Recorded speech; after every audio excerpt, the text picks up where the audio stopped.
Hello বন্ধুরা, তো আজকে আমরা যে জিনিসটা দেখব সেটা হচ্ছে কি, আজকে আমরা স্যাচুরেটেড ফ্যাটি অ্যাসিড আর আনস্যাচুরেটেড ফ্যাটি অ্যাসিডের এক্সাম্পল নিয়ে একটুখানি জানবো। দেখো, আমাদের এখানে একটা পাত্রে আমরা ঘি রেখেছি, আরেকটা পাত্রে আমরা সরষের তেল বা যেটাকে আমরা মাস্টার্ড অয়েল বলে সেটাকে রেখেছি।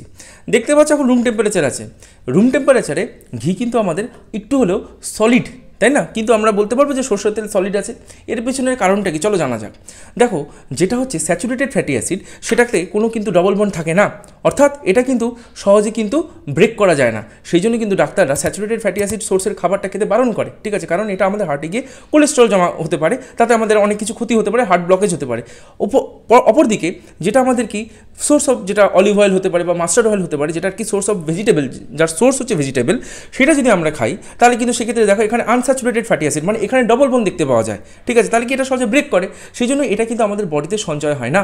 সেই জন্য এটা যদি আমরা খাইও তাহলেও আমাদের কিন্তু কার্ডিয়াক অ্যারেস্ট এগুলোর সম্ভাবনা কিন্তু অনেকটাই কমে যায়।